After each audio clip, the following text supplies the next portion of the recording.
Well, the show went together really, really well. I'm pretty impressed with it.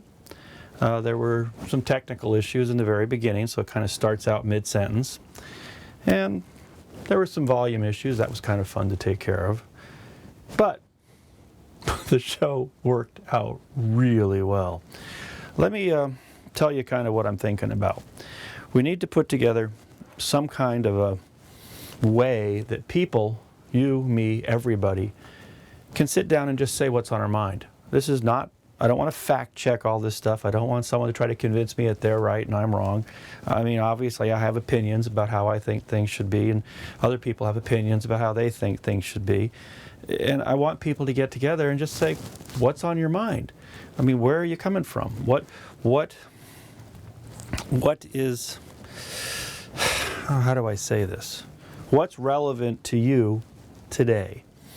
And we're all being convinced that there's this huge problem between us and our oasis, okay? And we're all being convinced that it's the other person that somehow is causing the problem because they don't understand it, or whatever. So what I want you to imagine is the oasis, the one that I honestly believe that all of us are aiming for. Right here, the oasis. But from over here, there's a mountain in the way. From over here, there's a river in the way. From here, there's a desert in the way. From here, there's horrible weather in the way. All right? And so everybody, you know, it's like, I'd love to join you in your oasis, but there's this desert in the way. And the guy over there is going, no, it's not desert, it's a mountain. You're wrong, you have no idea what you're talking. And we're being played against each other. Very annoying, very frustrating. Not quite sure to think about it, but if we all just start talking to each other, if we just start realizing that we're all trying to get to the same place, we all want pretty much the same thing. You know, a nice place to live, some place where we can feel comfortable, where we can feel like it's home. We all want to know that we have a good retirement, reasonable health care. Things aren't going to be overpriced. We're not going to be finding ourselves in the poorhouse. We want to be able to come together. And I think if we all started talking to each other, that we'd start to realize we have more in common than we do in differences. We're more like each other than I think any of us are even willing to admit. We take people from one extreme to the other, and if you get right down to it, they're all aiming here. I mean, this one's starting over there and that one's starting over there. So they think their problems are completely insurmountable, or maybe they do, maybe they don't. But they think the other person's nuts because they don't see it from the same angle. And I believe that there's a system out there which is using a lot of our natural distrust of others to kind of win us over to their side and to fill our heads full of... I remember a long time ago going into my brother-in-law's shop, and he had the radio on, AM I believe it was, and it was two guys and a girl. I don't know where it was, and they were talking about some treaty or something we were getting into, or some thing that the president thought was good between this country and that country and the other world. And they were carrying on like it was something that was just literally going to destroy us. It wasn't. I think what they were doing is they were literally just trying to get viewers, get people's heart rate going. I mean, I remember telling one of the guys in one of the places I worked, I said, you do understand that they're way off base. He said, I don't care, it gets my heart going. It gets my heart racing so the day ends faster. I don't know. A lot of these places were ended up on AM radio because it was, well, it was a less popular channel. It was a little harder to get into. And I think what happened was back when the boss was trying to buy the cheapest car he could, he'd cut corners on the radio, and pretty much the only radio station you would get would be these cheapy little AM radios in the car. And I think a lot of this misinformation system early starts were on AM radio. And I think that's why I got a hold of a lot of the blue collar and a lot of the people in the blue collar industry. We were kind of a committed audience. We couldn't go anywhere else. We were in our car driving to and from works, to and from jobs, to and from sales meetings, to and from, listening to these AM radios. And, well, thus it begun. So I think the misinformation thing has been around for a long time, and I think the reason they do it is because, well, it lit up the phone lines. They really didn't care what they were saying, what they were pushing, where they were coming from, as long as it lit up the phone lines. And they realized what they would say would get people worked up, and people would call. And if people are calling, they can prove to the advertisers they have a big listening audience. They have a big listening audience. They can charge more for their commercials. Same amount of work, modify what you're saying a little bit, and suddenly you're getting paid more. That's all it is. They're watching the ratings. Television, it's Nielsen. They're watching the ratings, and they're figuring out what you have to say to increase the size of your audience. And because we're kind of naturally paranoid, and bad news tends to sell, if they could take things and make it sound like somehow it was destroying the world, and it was turning us all inside out, and it was somehow going to be this big, horrible, horrible thing, well, they got more people listening. I honestly think one of the reasons Trump pulled us out of all of these treaties is because all of these shock jocks from way beyond Rush Limbaugh and all the other things that are going on were saying how horrible these treaties were. And I think Trump knew that. And I think that by taking us out of all of these treaties, he was the first president that actually did it. All right, so all these people are going, all these treaties, we've been told they're horrible, horrible things. And when they get up there, these people are just like all the rest of them. They don't deal with all this important stuff. And I think he knew that that was what was going on. And I think he managed to stay in touch with enough of these blue-collar people that they were, yay, Trump. Okay, the miscommunication of those things was just to get your heart going. All those treaties actually had a lot of good things they were doing, helping to kind of quiet the nation down, take care of it. But the mis-selling of them, the telling people that the government is hurting you through this and through that and through this and through that, gets viewers. Same amount of work, lots more money. So I think that's where a lot of this problem came from. And I think they started getting us to divide off over here and divide off over there, this single issue voter and that single issue voter, and to get people from little bits of here and little bits of there, and convince us somehow they're our friend, and get us, well, going down the wrong chute and being very passionate about it. Anyways, that's my opinion. I would love to hear yours on how you think we got here, where you think it came from, what you may have, some book you may have read, some information you may have. I want to try to figure out how to get to the end of this. We need to stop letting what's ever ripping us apart get it to stop ripping us apart. We have been warned. Divided, this country will fall. Big money will love to crunch the government so they don't have to clean up after themselves or pay taxes or deal with tax fees and unemployment and retirement programs and health insurance and they just throw it all on our back and give us virtually nothing for doing the job.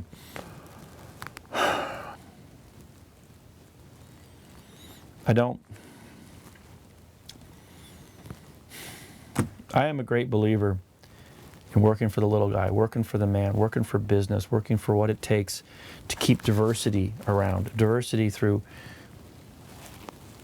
everything. There's so many different ways, because without diversity, we lose invention. And without invention, we become nothing and irrelevant very quick. One of the things I'd like to point out is that the homeless aren't a problem. They're the canary in the coal mine. They're the thing telling us that there is something going seriously wrong. Shooing them off, making them go away, sending them somewhere else, telling, not seeing them somehow makes the thing better. No, that's not the way it works. Well, anyways, this is my opinion. I am putting this show on. I'm going to play it for you here in just a little bit because I want to hear from you. I want to hear different thoughts, different points of view. I want to hear people tell me why they believe what they believe, where it's come from, what they're hanging on to, what makes it so believable for them. I'll tell you why I believe. That's kind of what I've been doing here. I'm not telling you that I'm right. If I'm making it sound that way, I apologize. I'm just telling you kind of my history has put me in the shoes I'm in the position I'm in. And that's what I want to hear from you. I want to hear why you believe that, what makes you think it's right, how they're holding it together, and what kind of effort or work or have you done to try to make this actually right for you. What have you done outside of your information systems? Once again, the show went together really, really well. I have lots of opinions. I would love to find some people with opposite opinions. I want to talk not about our opinions. I don't want to try to justify this or justify that. I want to figure out why you believe what you're hearing. Who is helping you make it make sense? What work you've done to, maybe not even all that. I just want to know what's in your head. I mean, this just needs to be a simple conversation. A conversation that we can just have and just talk to each other. When you come to these things, don't expect anybody to change your mind. We're not going to try to change your mind. We don't want you to try to change our mind. I just want to know who you are. I want to know what you think. I want to know why you believe what you believe, or just want to hear stories about what's happened to you out there in the world, or things that you think might improve the system, or ways that would, what we need to actually do and why that thing would actually work.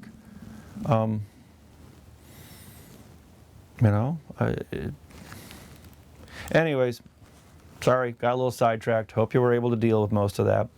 The show worked well. And here it is, mid-sentence right in the beginning. Oh well, here it is. And I would like to have a chance to get people to talk a little bit about politics. I invite people down here every second Saturday down here at Thurston Community Media to go ahead and just give me thoughts about what you're hearing in the world and what you're hearing basically going on, no matter which side of the politics you're coming from.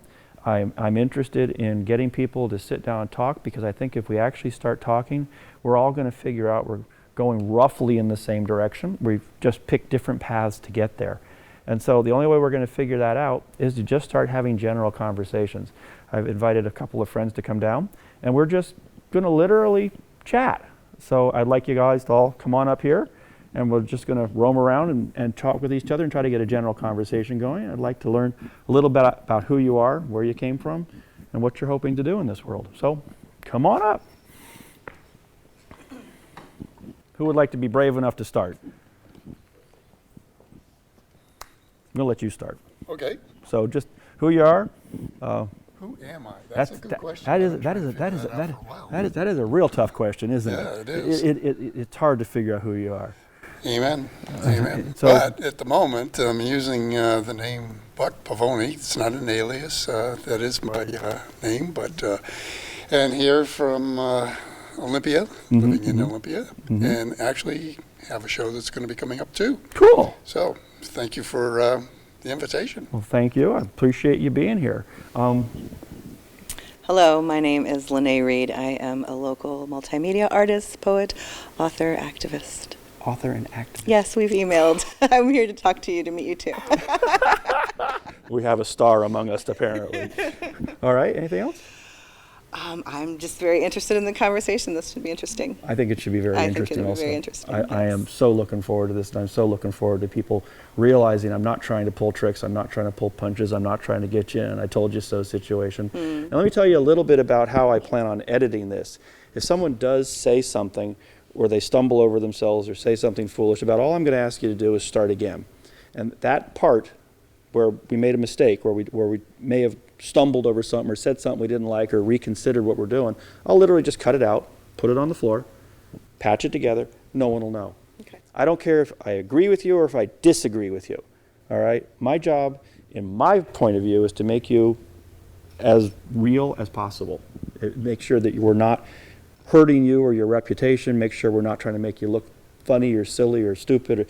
My job is to try to make this as fair for everyone as possible, because I think the more we can start talking as a group and the more we can start talking as a community, and no matter where we come from, the more we're going to start realizing we all pretty much want the same things. For instance, basically, shortest answer, what do you want out of life? Short answer. Abundance. Abundance. See? Okay. And you? You want to think about it for a second? Yeah, I think so. Got a thought? One out of life. Yeah. Well, for instance, me, nice place to retire, reasonable place to retire, be able to have a good job at reasonable hours. Community. I like. I want to have lots of friends and community, and happiness. Yeah. Don't we all? Oh, yes. And there are ways to get that, once again, if we just all start talking. Because I think we'd all agree that's what we want. You agree? Is that something you'd enjoy? Oh, absolutely. Yeah. And you? To varying degrees, yes, we all want the same thing. We have different ideas of how to get there. Is that correct? Everyone does. Let's hope so. And so by starting the conversation, we can eventually end up hopefully realizing that we're not as far apart as we think we are. All right? So does anybody just have a simple story?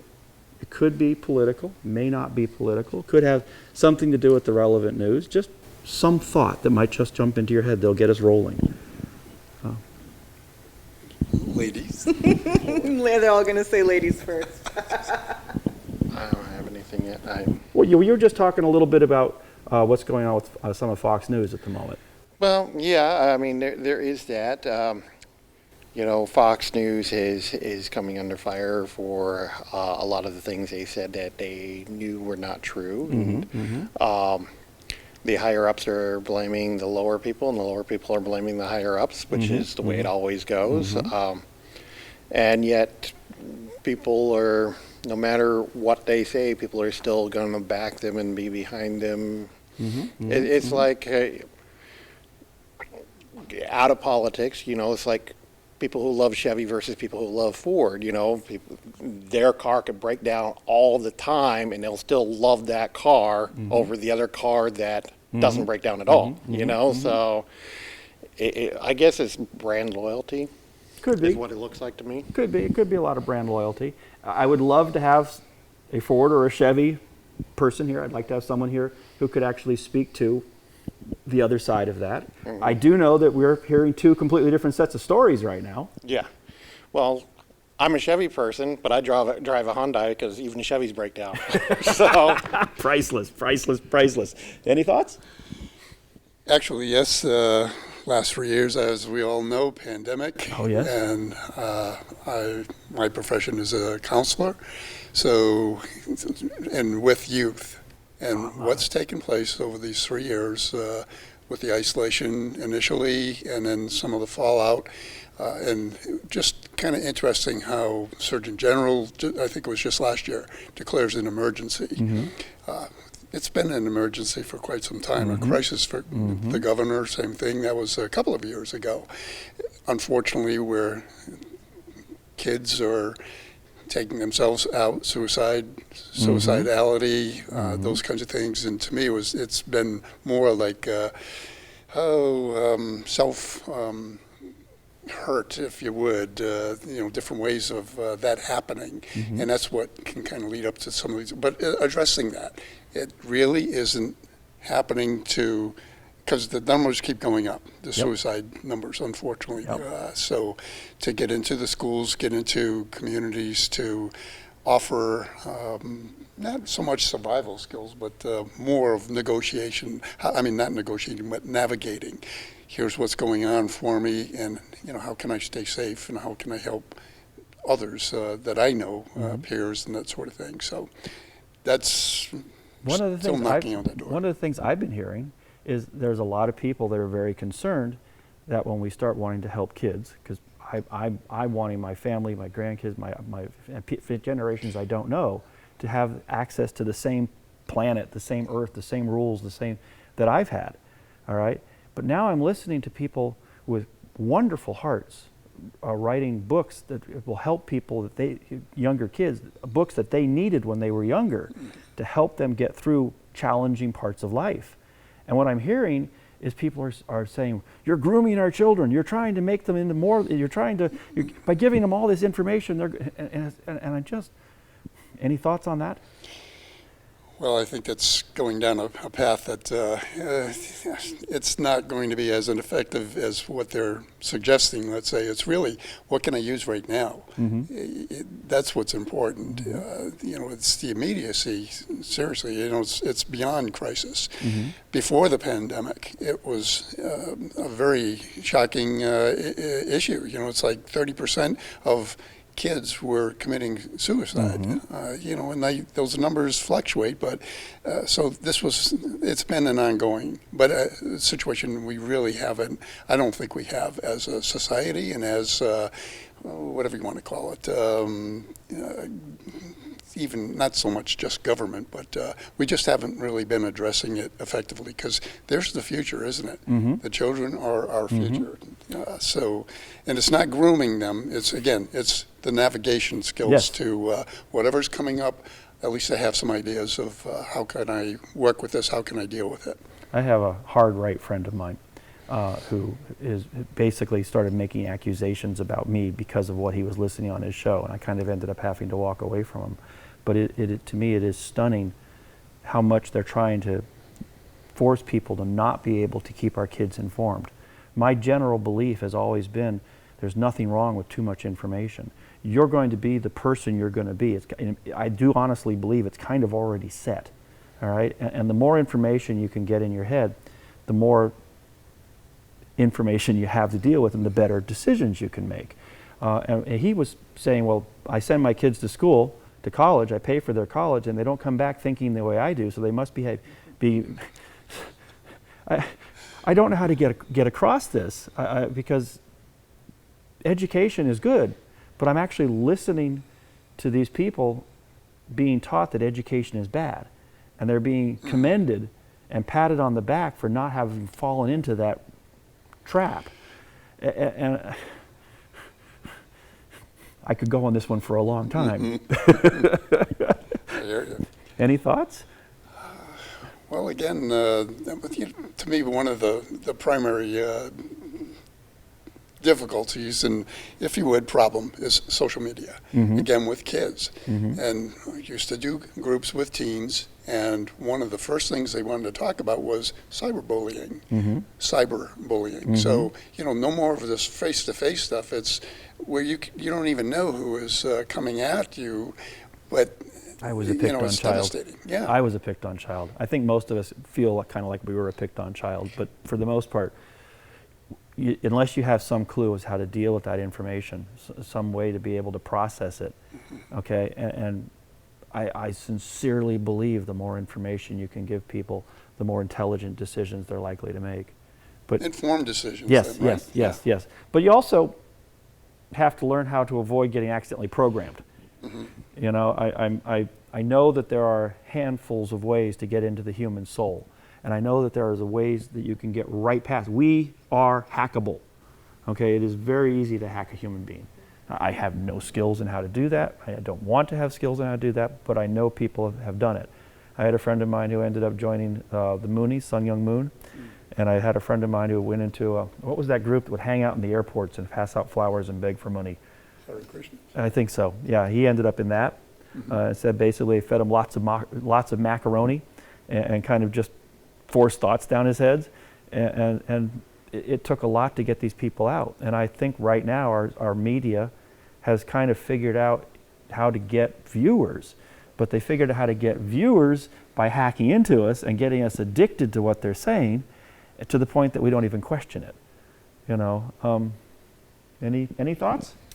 I think that the more people learn, the more they think, and the more dangerous they become. More dangerous? Yes. So you don't like more information? No, I think more information is great. I think when people think for themselves, then they act independently and then want to go build communities and maybe not follow along how other people are thinking.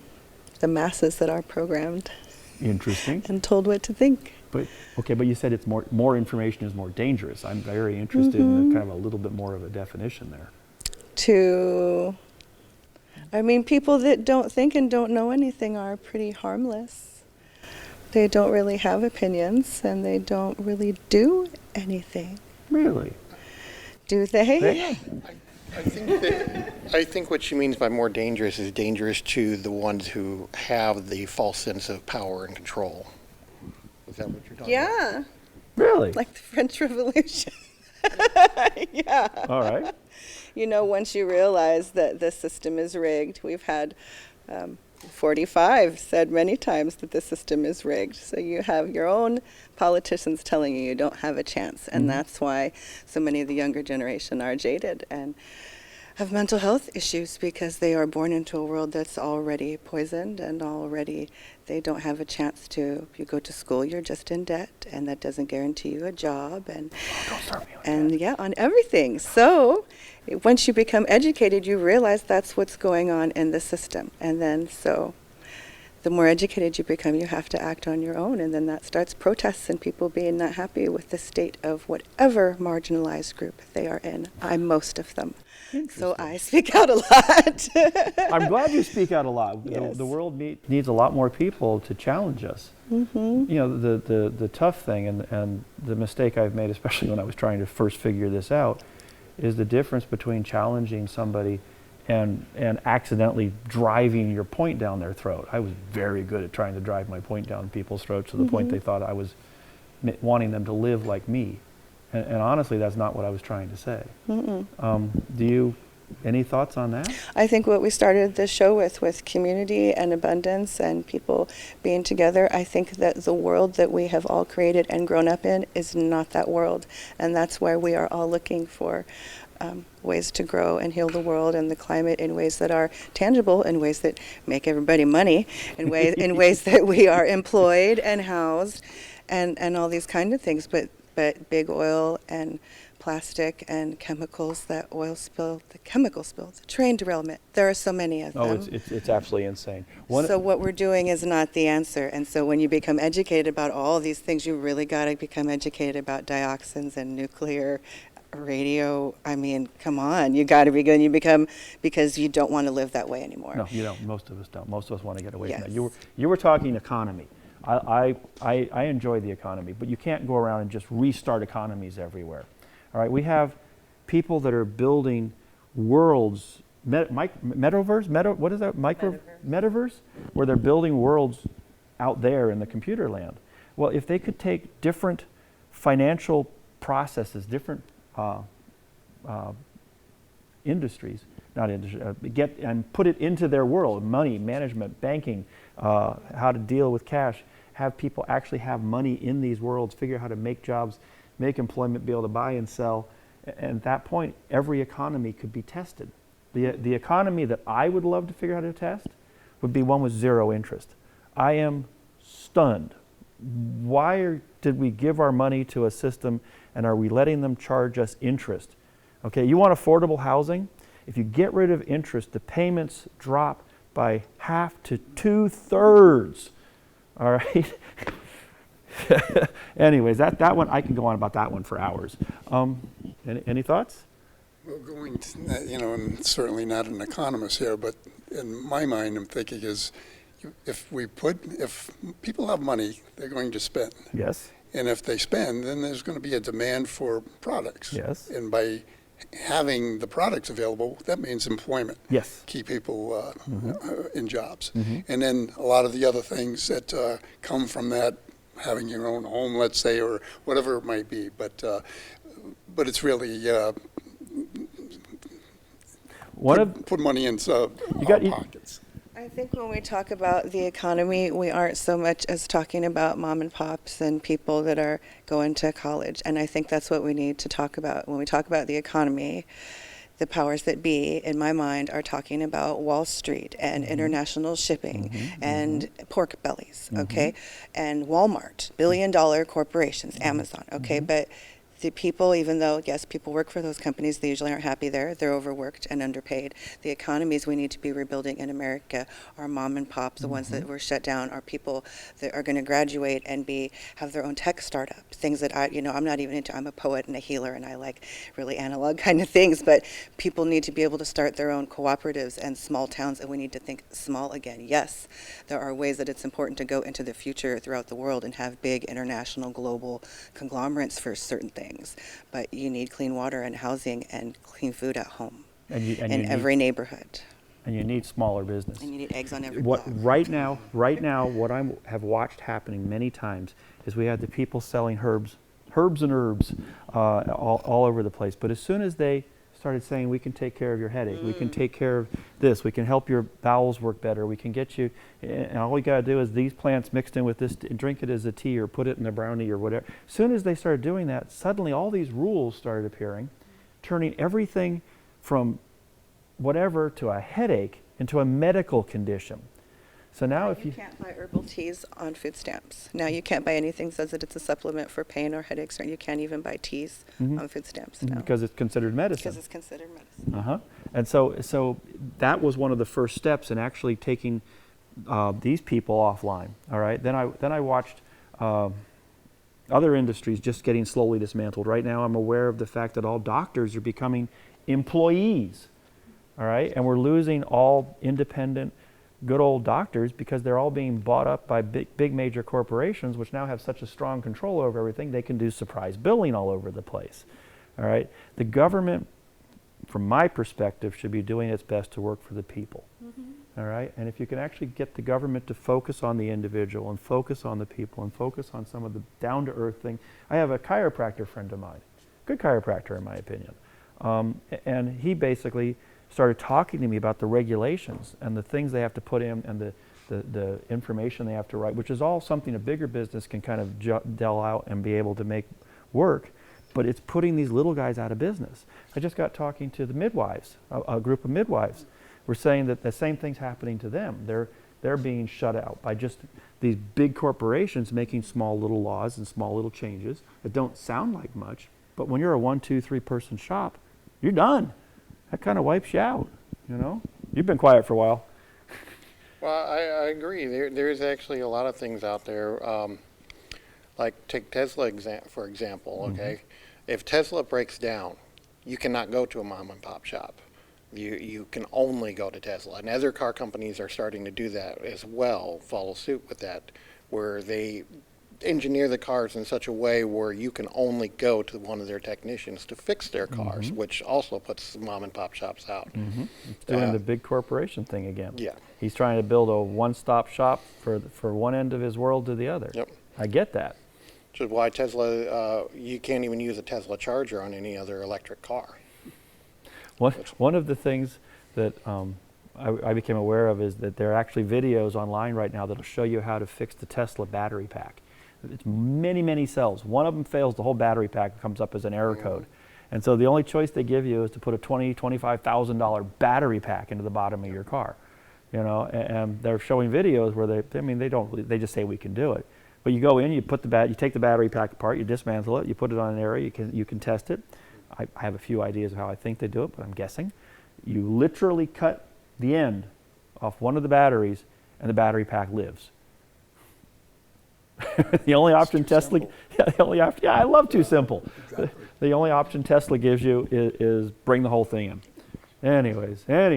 All cars used to be too simple. I'm glad I grew up and learned how to drive stick in a generation where you knew where the battery and the alternator and the headlights, and I mean, it's not difficult now. You need a computer engineering. You need computers to diagnose your car. A friend of mine had a 1980s Cadillac, and he popped open the hood, and he said, touch the block. I don't care how you do it. Just get your finger in there. And you don't have to do anything major to it. Just touch it. Couldn't do it. Top, bottom, sides, anything. Until you started dismantling, just burying stuff. That was the early age of a lot of electronics in cars. Cadillac really was one of the ones that was one of the forerunners of adding all this computers and stuff. I think they started in the late 70s, and most other car companies followed in the early 80s. And when they started putting the computers in the cars, that's when they started really having problems. I have friends that will never own anything newer than 1980 because it doesn't have a computer.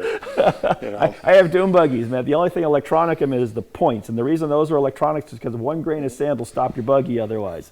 Well, Other than that, everything else is hard switches, hard.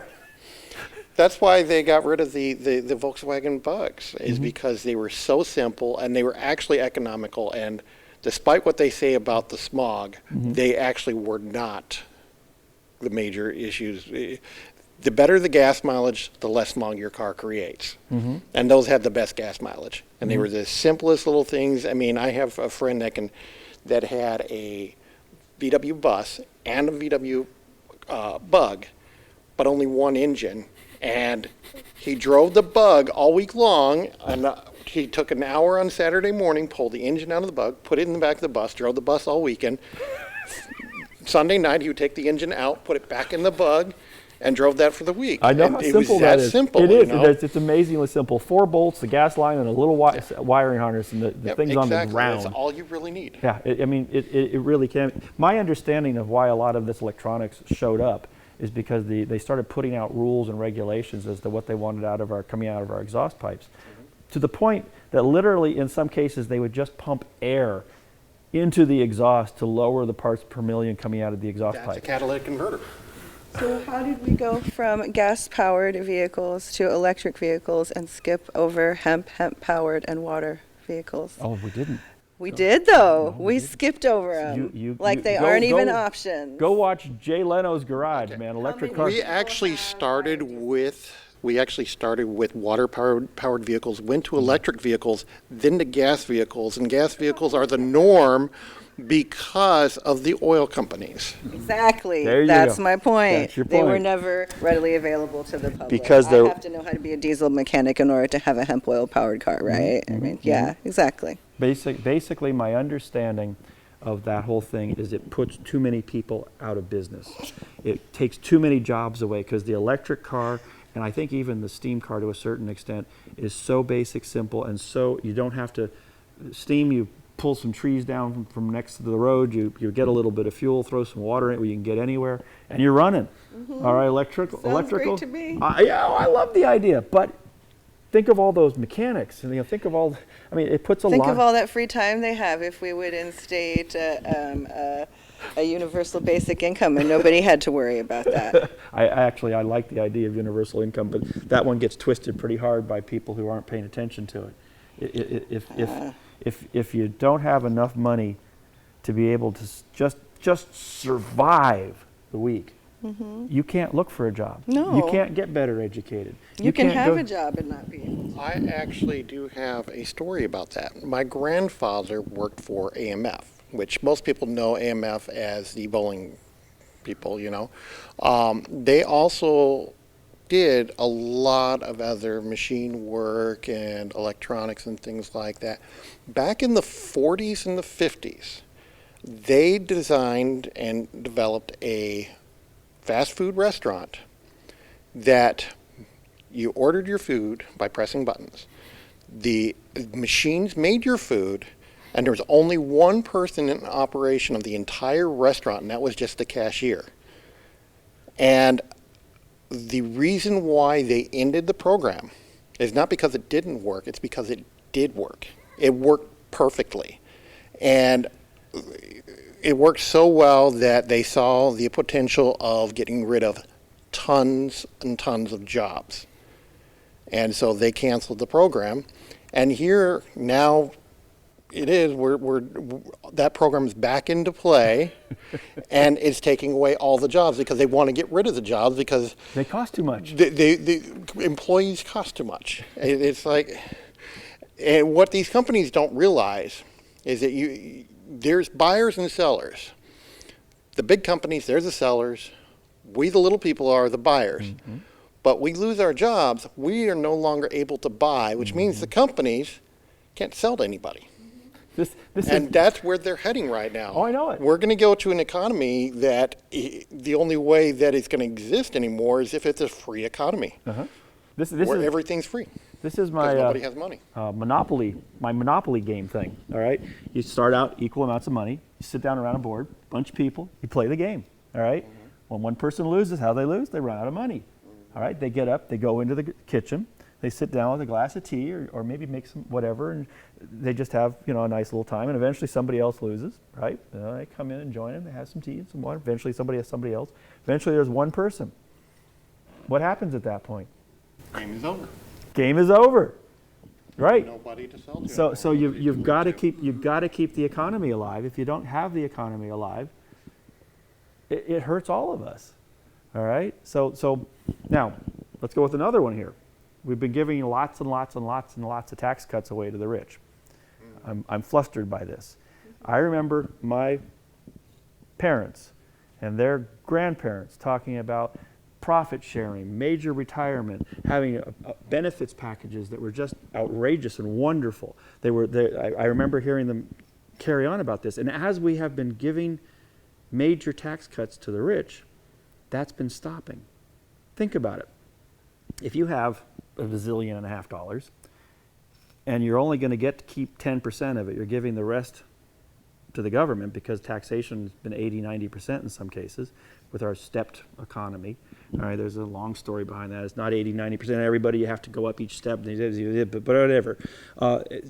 It suddenly makes more sense to hand that money out to your employees in benefits, in retirement, in profit sharing, instead of just giving 90% to the government. So all of these major tax cuts, from my perspective, are what's causing a lot of this problem. All right, if we need to kind of slow down the rich from becoming so rich that the poor, because it takes, in order to make that person multi-rich, you have to have all those people over there super poor. Yep. All right? One of the ways they do that is when they owe the poor, they don't pay them. There is a certain person out there who is actually technically the brokest person in the world. Has the initials DJT. And the reason being is because every time he has a company work for him and build him a building, stuff like that, when they're done, he claims bankruptcy and they don't get paid. And he uses he uses the law to get away with it. He owes billions of dollars right now, but because of these laws, he doesn't have to pay it. And he actually owes so much money that he's actually technically the brokest person in the world.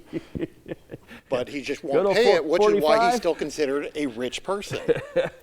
Yeah.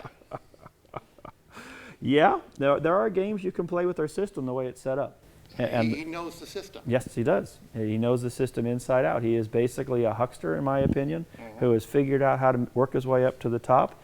And unfortunately, he's got enough people that feel they can go along for that ride that they're supporting him. So then what's the solution? There's lots of different solutions, lots of different ways to do it. Right now, we're having an information problem. All right? People are not giving what I believe is the truth. If you are truly doing your homework, if you're really trying to present a real story, you're going to have a pile of data. You're going to have clips, and you're going to have the full speech. I hate it when someone takes 3 words and tells me what those 3 words mean.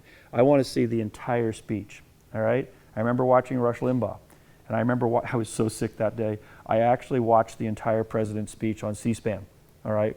And I then the next evening, that evening, people were saying, "Oh, you need to listen to Rush. You need to listen to Rush. He's great. He's great." So, all right, I turned him on. And he came out and he said, "Did you hear what?" And I said, "Yes, I heard what the president said." And he then took and explained to me, I'm going, that wasn't in there. There was nothing that even like that in there. There's nothing that could have been implied to mean that in there. And then they showed me 3 words, and I go, yeah, he did say that. And then he would spend the rest of the time explaining to me what those 3 words meant. Okay, in that day and age, if you could have taken that clip and put it out on the internet, you could go watch the entire speech if you wanted to. If you're really doing your homework, you've got the clips, you've got the video, you've got the people, you've got the references. You write a paper for college, you make notes, your notes tell you where you got all your information. All they have to do is pick up their homework, stick it on a site, attach that particular article's name to it. If you want to go read it, you can. Okay? This person said, they said this, and they said, no, I watched that whole thing. Boring as all get out, but no, that's not what he said. Okay, because then you can start dispelling some of that. And if basically these people that have very little support staff who are making things up as they go aren't going to have all those articles to place online to be able to get them to be able to show support it. All right, some of the things people, when my conservative friends I would say, I want evidence, I want proof. What they would do is they would send me this video of this person talking so passionately, slamming the table, talking about all the evidence they have, all these people they have, all of. I said, that's not evidence, that's passion. I tell people, if you want the best way to figure this process out, learn the difference between preaching and teaching. Okay? I like teaching. All right, I love teaching. Both are effective. They are. They have their point. If the preacher is trustworthy, they can work you up into a good frenzy and get you all going and get you. But if the preacher isn't trustworthy, they can misuse the trust you've given them. Right. That's part of the way we can be programmed. Anyways, kind of getting some thoughts. Anybody want some closing thoughts? I have one. Actually, I had an acquaintance, I don't talk to him anymore, that went to one of these protests a few years back and went online saying that he was at this protest, he was being peaceful, and all the protesters just started beating him with baseball bats and he put him in the hospital and all this other stuff, and everyone got all worried, and they were on his side, sympathized for him. And then he's like, I'm going to show you the video. So he shows this video where he antagonizes a group of protesters. One person had a bat, and that person was about to go after him, and all the other protesters held that person back. And when I pointed that out to him, I became, public enemy number one to him. He was like, but this is not what you said. This is, you're saying this happened, but your video, your evidence shows the complete opposite. And Public enemy number one, the media. Mm-hmm. And they're the best friend we could ever have. yeah, well, it can be, but it ends up not being. Television can be the worst thing in the world, and it can be the best thing in the world. Absolutely. All right, and it's very important to try to figure out. I mean, I am a learner. I like to learn wherever I possibly can. I'll turn on educational anything. Makes my family crazy. They rather watch movies. Okay, I go in. Every time I walk through, someone's dying. I can't trust movies. I value life. And if you're going to tell me a plot twist is carving somebody's heart out, and then you're going to tell me that you can't show sex on television, but you can watch the gruesomest murder that desensitizes people, and then you wonder why we're having so many. Any thoughts? I think we have to realize we are one, and we all have to come together to make the world a better place, no matter what our background or views are, because you can see what's going on and we know what's happening, and so we have to do something. Mm-hmm. Mm-hmm. Yeah. And conversations like this, you think would help? Help make it happen. I think so. Yep. I think this is where we need to be. Well, looks like I've still got about 4 minutes to the clock, but I'm going to let I was going to say, you should let me close with a poem. You want to close with a poem? Yeah. All right, I want to hear a poem. All right, you ready? I'm ready. This is about my political beliefs. Oh, I love it. All right. Which Hold the camera do I microphone. look into? It doesn't matter. They'll figure out where you Here? are. Just, All right. just hold the microphone correctly. When I am queen, it will be my pleasure to free lots of people, starting with Leonard Peltier. Then the pot criminals who are not criminals, wage slaves too. Let loose all the animals caged in zoos, unleash rivers from dams, banish fear from night. Quench all who thirst, for water is life. Honor the treaties, give away land, feed all who hunger. Oh, free women for man. Free to study and pray in every tongue, and then I'll break the shackles of student debt, just for fun. Freedom to come and go, free of deportation, free to love and build a family for Anywhere on Mother Earth is our nation. To rise as one, a people united, we must join hands, stand, and triumph. So yes, when I am queen, it will be my pleasure to free lots of people, starting with Leonard Peltier.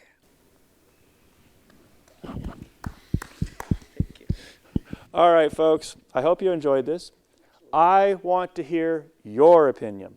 I want you to realize that this is being recorded every second Saturday here at Thurston County Media. Right here. It's easy to find. You can just look it up. I'll actually see if I can put some information up here. So get your camera out, get ready to take a picture. I want you here. This is just a simple conversation. And if we can get people with varying points of view to all come together and just simply talk, I think we're going to make huge, huge, huge steps to being able to actually get this done.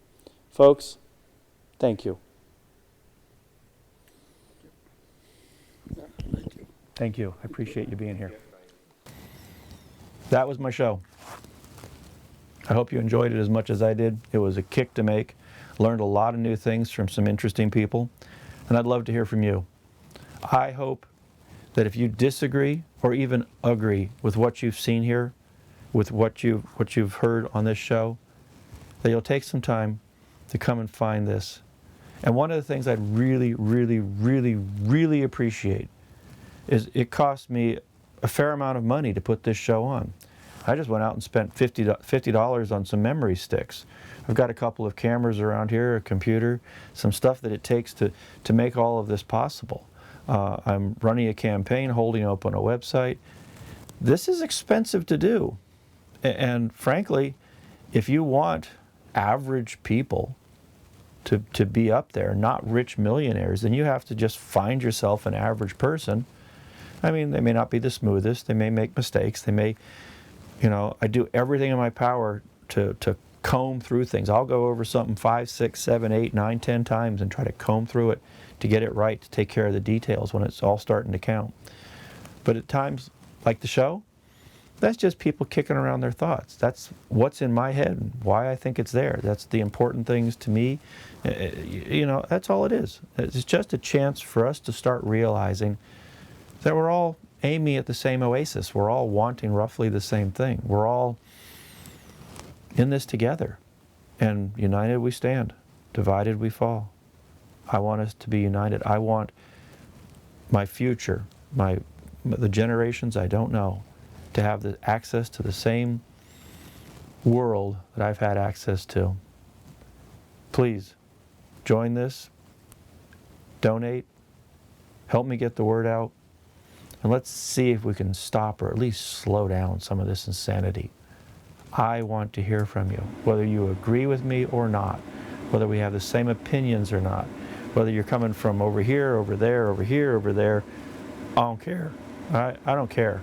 I want to hear from you. If you look like everybody the same, or if you're completely different, I want to hear from you. I want to hear from you. Okay? But donate. If you can't show up, if you don't want to show up, if you like what's happening here, go donate. I need you to find my website. I'm putting up bottom thirds, ericmahaffey.com, getting all of that arranged. This needs people in front of the camera and or putting down some money. This is a non-commercial enterprise. I'm doing this to help me get elected and to help me understand and appreciate the people that I'm representing. Okay? Please, go donate. Find the website, ericmahaffey.com. Click the donate button and give what you can. Thank you.